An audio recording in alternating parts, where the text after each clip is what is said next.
So today I'm going to go through exactly how I would do string parts, including the arranging and the recording of them. Now, but first I've got to put a backing track down. I have nothing here. I've got a completely blank canvas. Now, what I've done is I've written out a couple of words on this sheet with a basic chord sequence. So I'm just going to stick a drum rhythm down. I'm going to loop this as well. So, but you can see the individual jobs that I'm doing here on the timestamps below in the description box. So I've got a sort of slow sort of 12/8 kind of thing here. So I'm going to start recording the drums now. So I've just got the drums on a keyboard here.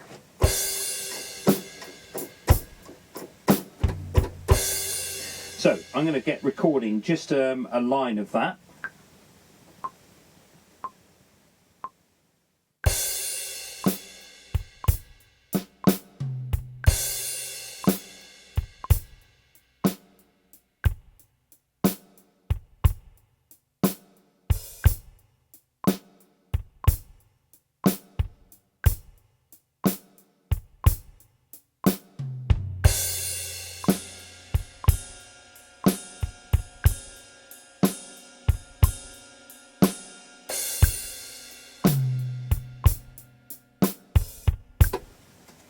Okay, so the first thing I'm going to do with that, now if I was going to be recording acoustic drums on this, but I'm making the backing track on the just the keyboard drums here, the first thing I'm going to do is to quantize that all, because I just want a very solid backing track with no silliness, with no sort of you know, nothing sort of out of place. So I'm going to just quickly stick a bit of bass guitar down now. So I'm going to put the bass and then a bit of guitar and then the vocals, and then I'll do some strings. So here's the bass.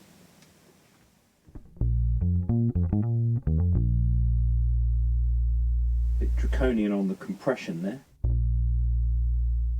Just turn it up a bit, so I've just got a bit of dynamics here. Okay, here we go.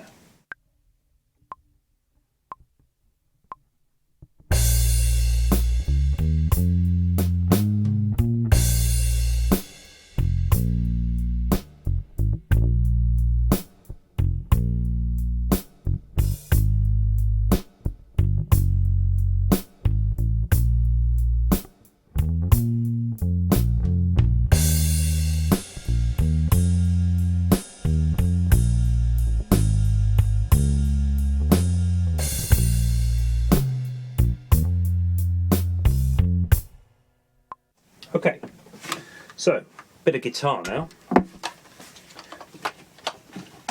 So the idea is with this is to just get a nice sort of backdrop of stuff that that I can record some strings to, and you can see basically how I'm going to. I haven't written any string lines yet either, so the whole process is going to be sort of explained in a bit of detail there. So, okay, so a bit of guitar now.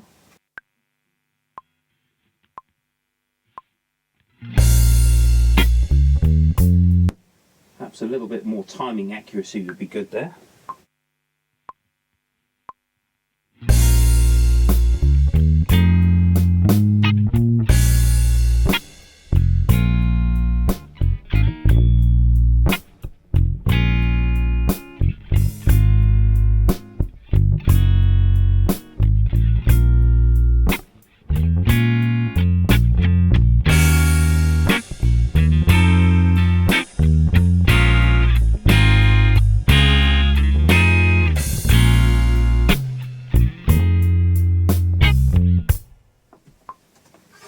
Okay.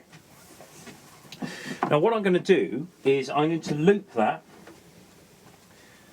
whole thing round and round, and with any luck there'll be no little horrible pops and clicks.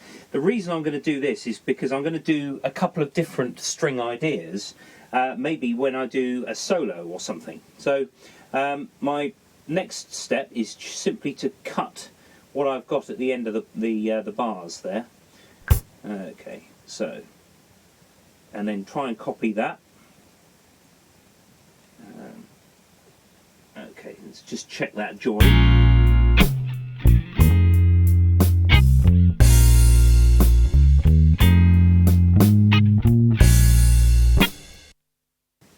That'll do me. Okay, so now we've got a backing track. The other thing you could do with this, because there are no sustained things at the moment, all we've got is the sort of, well, I suppose the bass is slightly sustained, but I'm just going to, while I'm here, I'm just going to make the chords a little bit clearer by just putting some keyboard chords, just a Fender Rhodes. Rhodes is really useful for padding things out because it doesn't get in the way, but it's nice to have as a sort of harmony part. So.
Few little mistakes in the Rhodes part there. I just got a note wrong. Now, if there is a note wrong in the backing track, it can really put you off when you're trying to write parts. So it's worth just correcting that.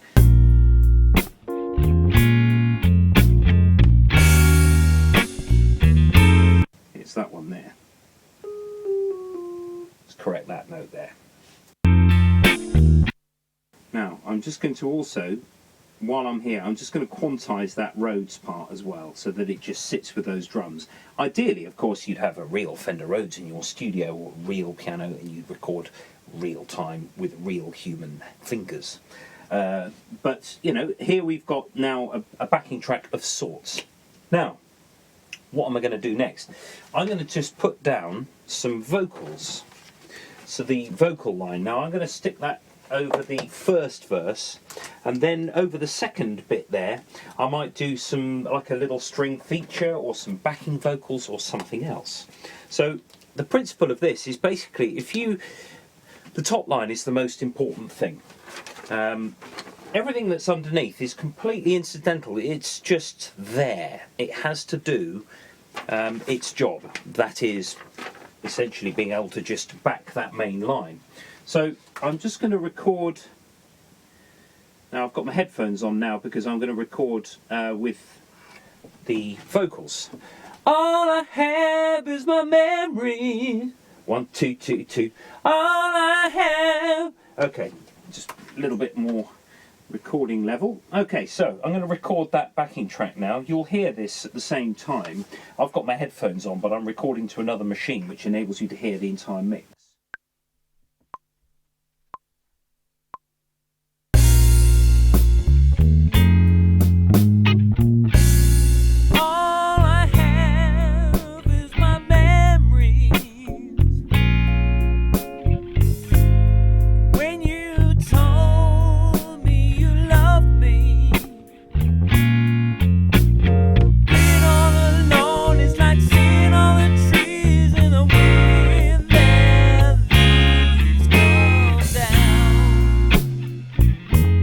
Okay, so there's some bits and pieces there to mull over.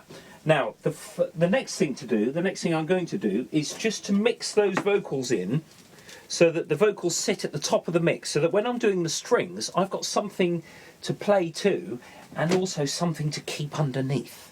So.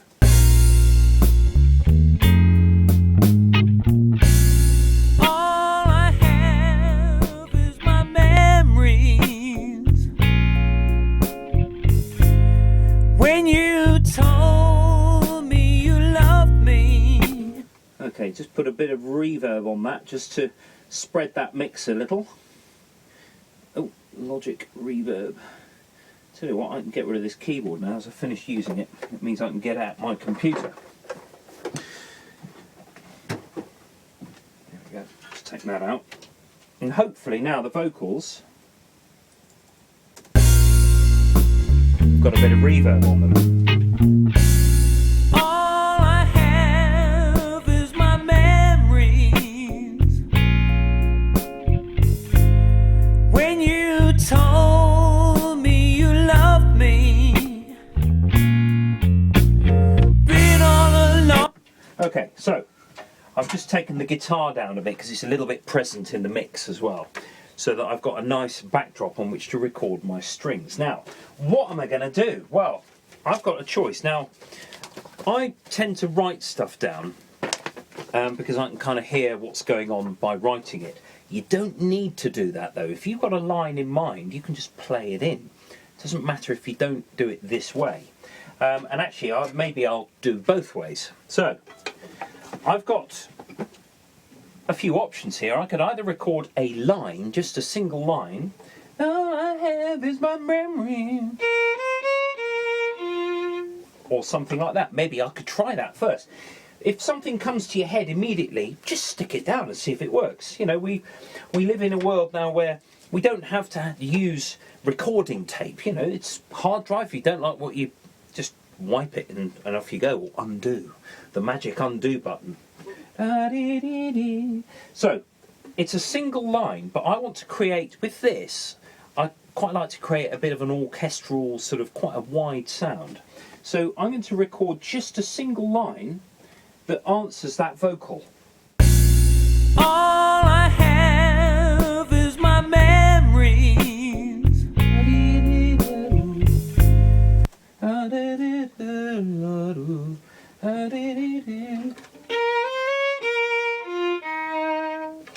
I'm going to do that. So I've got my mic ready here. Now when you're recording the violin, ideally you'd have something that is, the mic should be really just sort of listening to the entire box. Something like that. So I'm going to put down that line and see what it sounds like.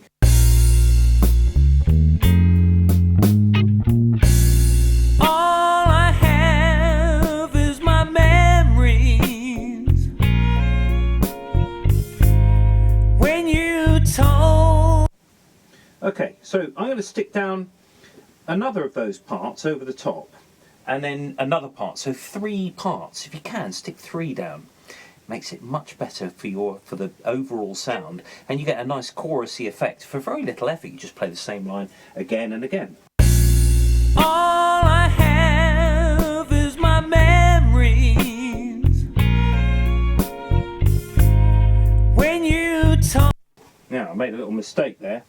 Ideally, if it's a note that's where you come in a little bit early, instead of editing it out, just do it again, because it's, if you come in early and think, oh no, the line that you're meant to play just will sound a bit forced. Now, when you're recording strings with the same mic and the same violin, the second part, move around slightly so that you get a slightly different sound with the mic. There's a reason for that, and it's mostly to do with the phasing problems that you can get between parts, but also you want a different sound with all your parts anyway. All I have is my memories. When you told. And one more. All I have is my memories. When you told. So, first things first, let's have a listen to what that sounds like. Now, at the moment, there's no reverb or anything or any processing, and all of the violin parts are also sent to the middle of the mix. You may want a nice sort of mono string line, or you might want a bit of a stereo spread. Memories. When you. Now, that line, it doesn't get in the way of anything, and it's not over the top. So what you could do, however, if you want to accentuate that line or just make it sit a bit better in the mix, you could record maybe, an octave above. So we had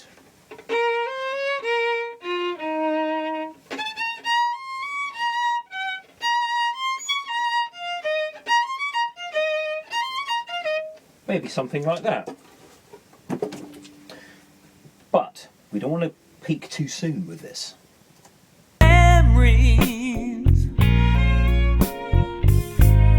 when you told me you loved me.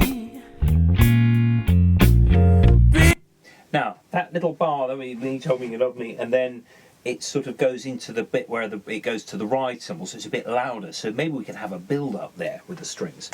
So, and then we could have maybe the other octave there, so that it starts with a da da da da da da, and then later on we could have a line that's very similar but just builds up. Love me. Being all alone is like seeing all the trees in the wind. Their leaves come down. Now, the chords there that I put in are complicated enough to warrant a little bit of writing, just so that you're not sort of trying to guess your way through. But that same line works after the second vocal. Love me.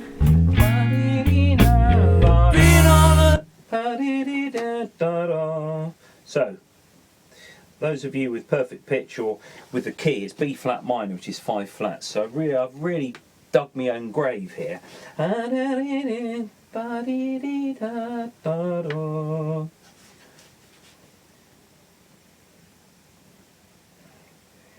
So I could do the line and then put some chords in.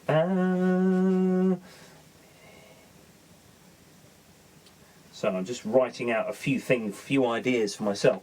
What I do is I write the single line down that, and if it's chords, I just put them on as just block chords. The hardest bit to read though is the middle one, especially if the line is quite fast. So sometimes you may want to write 3 things out separately. So.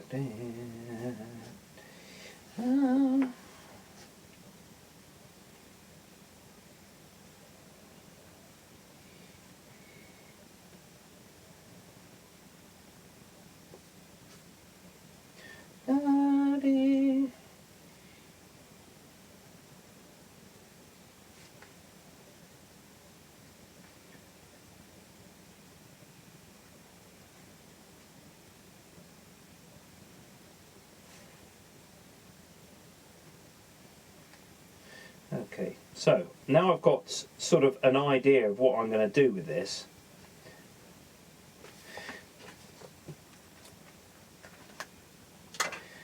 There we go. So, my makeshift music stand over here. I bought music stands and just left them at gigs, so I just thought, you know what, I'm not going to buy another one.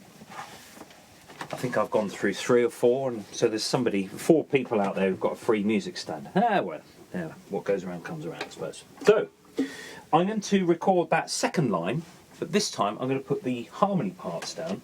Let's find the headphones, where they were gone. There we go. So the next bit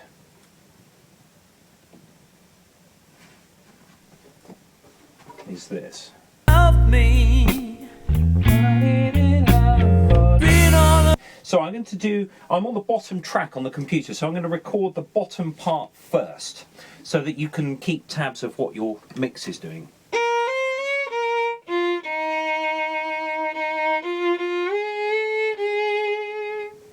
Now you could mark dynamics in as well, so I'm going to actually, I'm going to do that, just so I give myself, you know, this thing with strings is that they've got to be dynamic and they've got to have all that expression that you can't get out of MIDI strings or all the plugins. You know, you get lots of restrictions. So,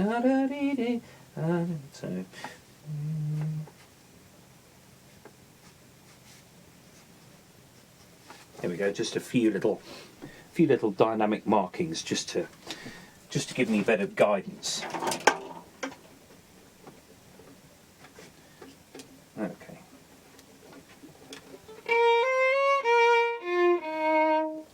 When I'm recording these, I've got one ear that is live instead of listening to it through the computer. A few reasons for that. The computer can give you the level in your headphones can give you false idea of pitching, and also if there's any delay, any slight latency with your system, it can really put you off. So if you can directly mix, it just makes it a bit easier. So here's the bottom part. When you told me you loved me, being all alone is like seeing all the trees in the wind, their leaves come down. Okay, now you've got to be really careful with your pitching. I'm going to do that bit again because I was slightly sharp on that low note. Now be very critical. What you don't want to do is to have to go through with a pitch correction tool afterwards. It's just horrible. It's a horrible job and it takes all the life out of it. Little tuning sort of variations, however, are quite desirable. You know, it just means that it's real strings. When you told me you loved me, being all alone is like seeing all the trees in the wind, their leaves come down. Okay. Oh, I recorded that on the wrong track. I'll just put it on the other track. So here's the middle part now. When you told me you loved me, being all alone is like seeing all the trees in the wind, their leaves come down. Okay. And then the top part. When you told me you loved me, being all alone is like seeing all the trees in the wind, their leaves come down. So, let's see how those sound. When you told me you loved me, being all alone is like seeing all the trees in the wind, their leaves come down. Just listen to those on their own. Now, they've got no reverb on at the moment.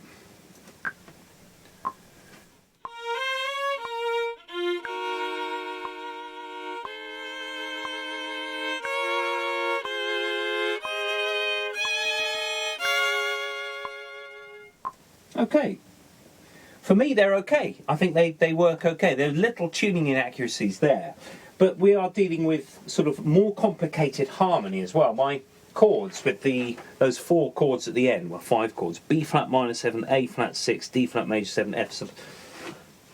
There's not really any point when you're recording strings. Don't worry about playing the root note or the 5th note. Play all the stuff that's in the chords, like D flat major 7, for example. Don't worry about the note D flat, and in fact in a major 7 you want to avoid that anyway. So I've actually got F, A flat and C.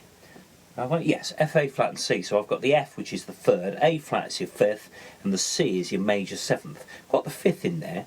I could opt to pick another note, but if you make something too harmonically complicated, it can really start to grate and get in the way. You don't want too much in the way of dissonance when you're dealing with something like this. This is a bit of blues, really. You want to try and keep things so that it just sits nicely.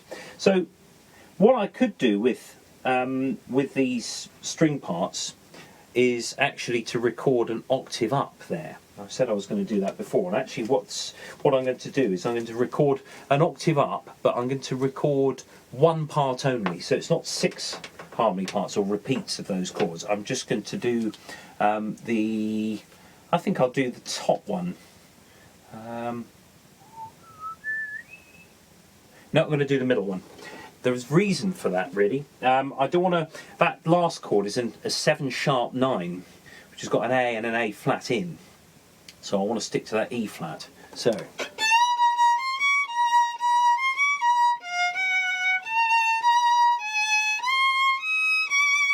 I'm going to put 3 of those down so that it will just really carry the rhythm of that string line.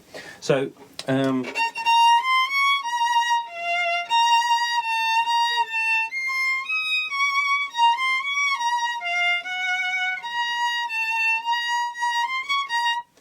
practicing higher stuff. I just need to go through it once or twice just to make sure I'm there.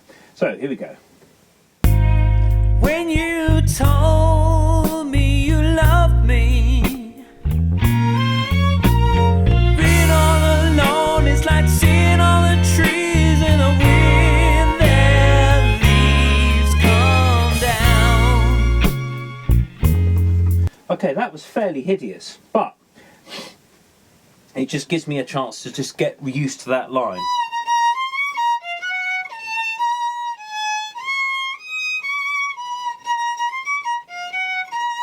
Okay, here we go.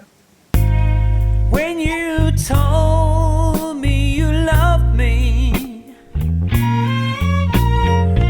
all alone is like seeing all the trees in the wind, their leaves come down. So, that was alright. I'm going to stick another 2 of those down.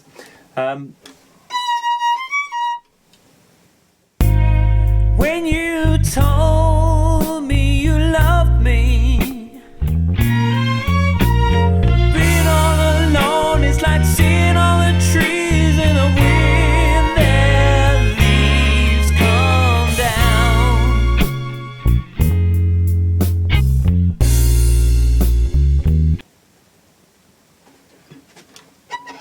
And one more. When you told me you loved me,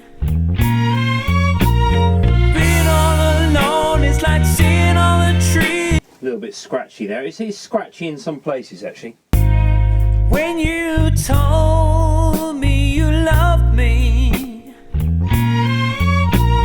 being all alone is like seeing all the trees in the wind, their leaves come down. Now, I've got to be careful with this that I don't have these sort of schmaltzy sort of strings that completely swamp that vocal. So it's really got to sit down in that mix. So, but it's just a build up from the first line. Memories. When you So that's all right. Now I'm going to pan these strings slightly so that when you hear it now, if you're listening on headphones, you'll hear that there's a bit of spread going on here. You told me you loved me, being all alone is like seeing all the trees in the wind, their leaves come down. Okay, that's sounding okay. I haven't even put any reverb on those yet. Reverb's a tricky thing with strings, especially if you've got lots of vibrato and lots of changes of notes. You can end up with this sort of wall of nonsense otherwise. So now I'm going to just put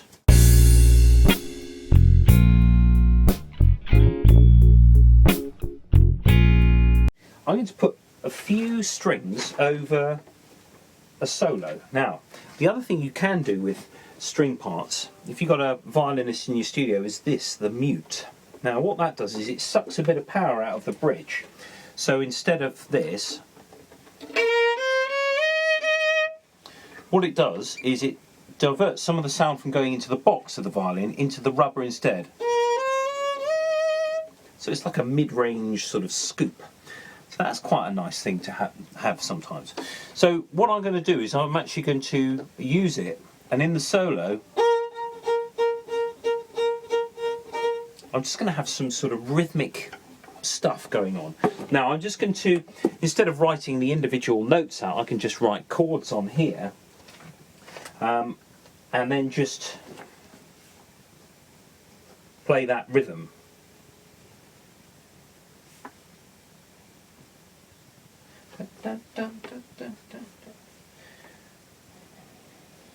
So, just double check the chords. I'm already doing that on the piano.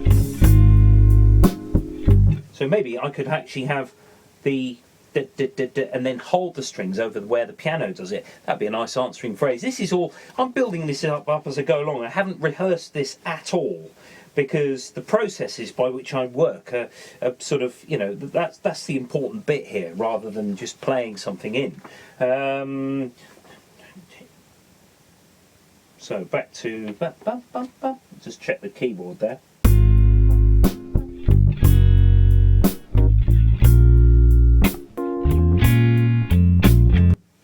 So I'm just going to put this line in. I'm not going to go the whole hog with this. It's just to show you what you can do with, if you've got a string player in your studio, the number of sounds that you can get out of the player, out of the instrument, is just infinite. You know, why not do some? Yeah, maybe I could do some of that as well. A bit of pizzicato. Why not? A bit of tremolo. Anything's possible.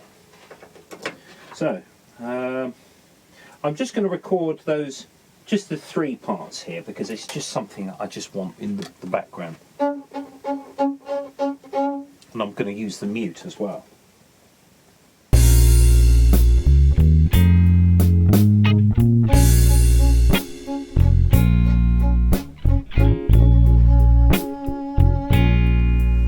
Bouncing of the bow, get rid of that, do it again.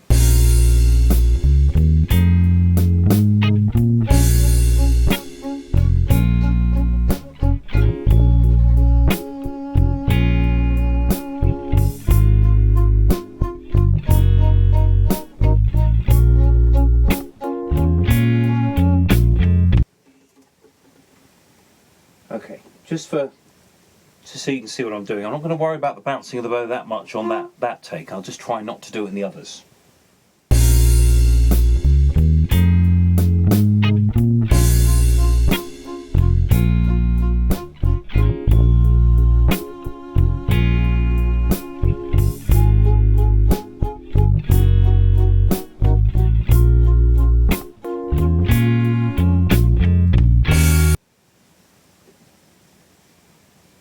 Notice how I don't have to vary the position with respect to the mic if I'm playing different notes, because of the phasing issues not being, essentially being sort of removed by the fact that it's different wavelengths, different notes. So.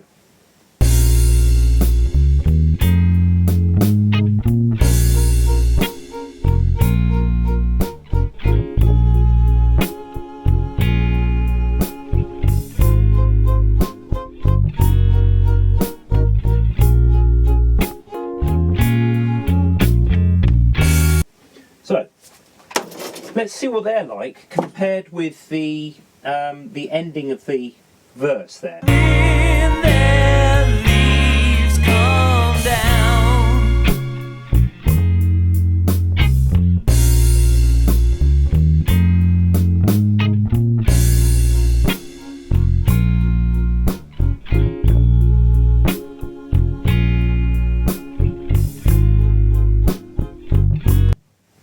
I mean, that gives enough dynamic control. So just putting a solo over the top of this, there should be enough dynamic there, but still with those violins in the background providing a nice sort of backdrop for me to put something like a guitar solo on. I just missed the menu on here. All right.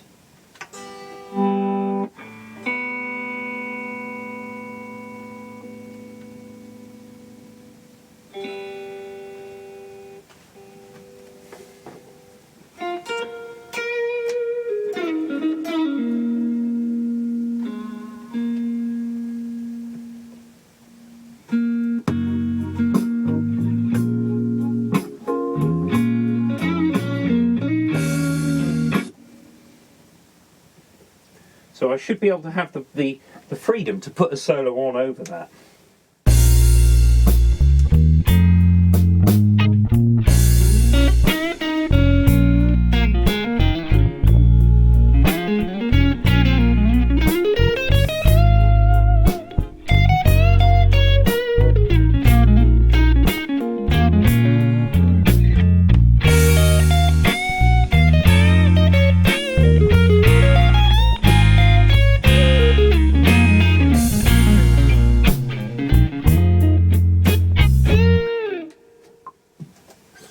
are. So there are some violin parts there for you now. Now, in terms of the mixing of them, if you're on Digital Audio Workstation and you've got like sort of umpteen violin parts, sometimes if I record 4-part harmony and there's like 2 octaves, you can end up with tracks and tracks and tracks and tracks of strings, which can be a real pig to mix. Now, the next thing to do for me is just to make sure that I've cut the beginnings off where I'm going just testing the notes before I come in. That's a really important thing to do, because you'll be forever mixing it thinking, what is that noise in the background? What is that sort of that extra noise? So basically all you do is cut off. So if I bring the camera over now to have a look at the computer a bit more, there we go. My ancient laptop, which is still going despite the odds. There we go. So what we've got here now is, these are the string parts here, these 3. So the best thing you can do with these is just to set the accuracy to the smallest possible, for example. There we go. Get rid of that, and also get rid of stuff afterwards, because it will record you pressing the stop button, the very beginning of the spacebar. It'll still be just recording. So if I just solo these out now, get rid of the click.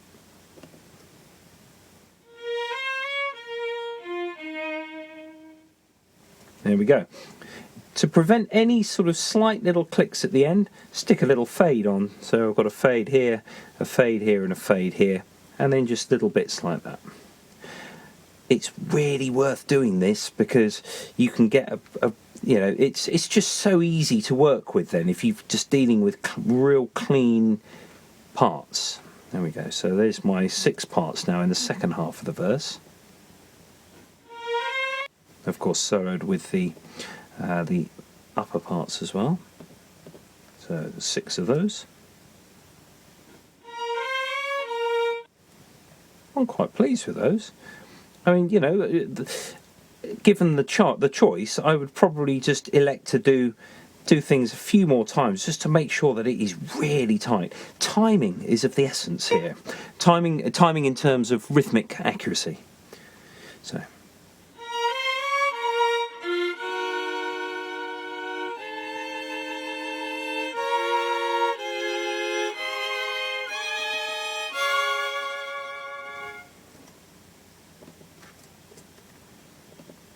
Clean those up like that, and that's kind of how it works really. Now, on many digital audio workstations, and this is Logic 7, it's old but it works great, it comes in, if you press record, it'll give you a bar counting and start recording on the very bar you come in. Now you can see from this that it pretty much it comes in right on the nose of that bar line. But it will always be recording from very slightly before, so I can grab all my tracks and just bring them back like that. There we go. So I get a nice sort of beginning of the bowing there. And let's put a little fade on there as well. There we go. Okay. And then the same the other end. Recording level wise, don't opt for something really high where you're banging the end of the recorder, because if you've got lots and lots of tracks, it'll just end up, you'll have your faders right on 0 to try and actually stop the thing from overloading. Now, when you put it all back in the mix. Now what I'm going to do with this is I'm going to find there are all of my string parts. I'm just going to create another track under here, which I'm going to call a bus. So one stereo track. This is different in other workstations, but the principle of this is exactly the same. So I'm going to call this bus 1. In later versions of Logic, it kind of does it all for you, but it's okay. So there are my parts there. I'm going to select them all.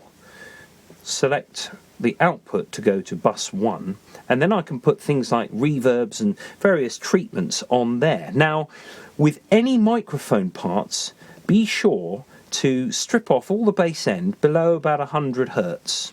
There's not much below that anyway for well, there's nothing below that really for violin.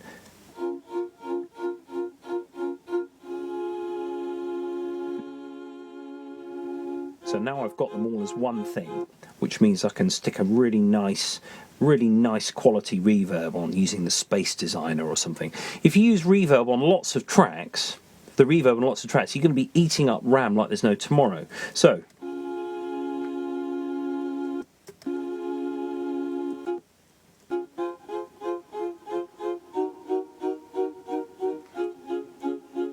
yeah.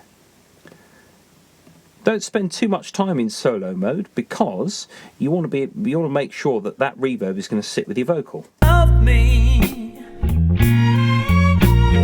Being all alone is like seeing all the trees in the wind. Their leaves come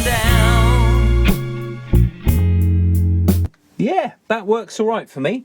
So there is then a bit of an insight into recording strings, and I hope that you got something out of that. You can do this with anything. Brass parts, same, or saxophones or flutes or whatever. Backing vocals, also, you can get that. So now that is the sort of practical side of this. The theoretical side of what notes you would use, really, it's up to you. Lots of people, because we're sort of brought up with the tonic solfaing, do, re, mi, fa, sol, la, ti, do, you can usually sing a line or just pick out a line and just record that. So it really is, you can do a lot of this by ear. You don't need to go the whole hog and think, oh yes, I need an A natural in the third bar. That's one approach, but there's more than one way to do this. So don't worry if the musical side of it is a bit sort of, how do I do this? Doesn't matter. So there we go.